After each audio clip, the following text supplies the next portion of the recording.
Assalamualaikum warahmatullahi wabarakatuh. Om Swastiastu, Namo Buddhaya, Salam Kebajikan. Bagaimana kabar anak-anakku semua? Semoga semuanya baik-baik saja dan berada dalam lindungan Allah Subhanahu wa Ta'ala. Baik, pada kesempatan kali ini kita akan mereview materi, ada ulasan, dan menyaksikan. Baik, kita mulai belajar pada kesempatan kali ini. Untuk materi yang pertama adalah ulasan. Nah, ketika ada pertanyaan apa itu ulasan, kita belajar bersama. Ulasan merupakan penilaian terhadap karya, baik karya sastra, non-sastra, film, dan drama. Kemudian ada ciri-ciri ulasan. Yang pertama, memuat informasi tentang pandangan penulis terhadap karya. Yang kedua, pandangan berupa fakta yang terdapat dalam karya. Yang ketiga, ulasan disebut juga dengan istilah resensi. Jenis-jenis ulasan, yang pertama, ulasan informatif, yaitu berisi gambaran singkat, umum, dan padat sebuah karya. Ulasan deskriptif, berisi gambaran detail setiap bagian hasil karya.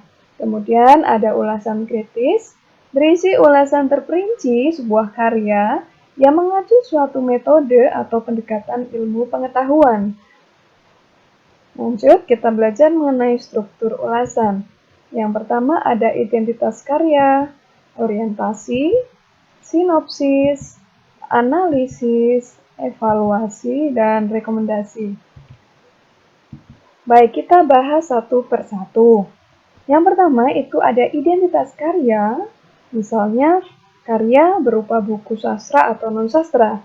Nah, isinya ada identitas karya berupa judul, penulis, atau pengarang, ada penerbit, tahun terbit, tebal buku atau jumlah halaman. Nah, kalian bisa lihat pada contohnya ya.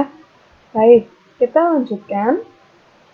Pada bagian orientasi. Orientasi merupakan pengenalan tentang gambaran umum sebuah karya yang akan diulas.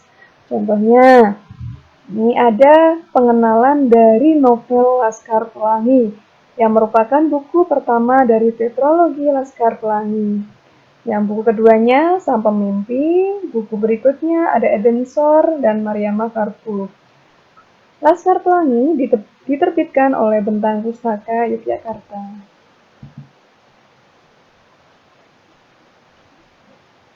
Yang selanjutnya ada sinopsis, berisi ringkasan yang menggambarkan pemahaman penulis terhadap isi karya, atau secara singkatnya adalah ringkasan dari isi karya. Oke, di sini ada contoh, silahkan kalian baca sendiri. Baik, kalau sudah, kita beranjak ke analisis. Analisis berisi paparan tentang keberadaan unsur-unsur yang diulas. Misalnya analisis unsur intrinsik dan ekstrinsik dalam karya sastra. Lanjut, ada evaluasi, berisi paparan kelebihan dan kekurangan suatu karya yang diulas. Nah, contohnya ini ada kelebihan ya. Oke, novel ini memiliki pelukisan bahasa yang sangat sederhana. Meskipun demikian, penulis berhasil mengajak pembaca masuk ke dalam cerita dengan sangat gamblang, sehingga penulis dapat dinyatakan sukses memainkan bahasa. Ya, jadi di sini merupakan kelebihan. Kekurangannya misalnya sulit dipahami atau yang lain ya.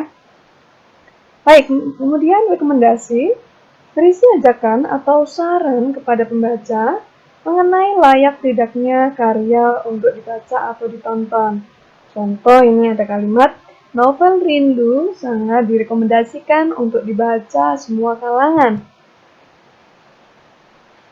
Nah, yang ini kaidah kebahasaan ulasan. Yang pertama, ulasan menggunakan konjungsi penerang. Yang ada contohnya nih, ada bahwa, yakni, yaitu. Yang kedua, ada konjungsi temporal.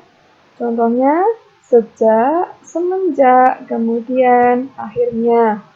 Ada konjungsi penyebab, ada karena, dan sebab. Yang terakhir ada pernyataan saran. Ini ada contoh, jangan, harus, hendaknya, sebaiknya. Nah, demikianlah anak-anakku video pembelajaran pada kesempatan kali ini. Semoga dapat bermanfaat untuk kalian. Wassalamualaikum warahmatullahi wabarakatuh.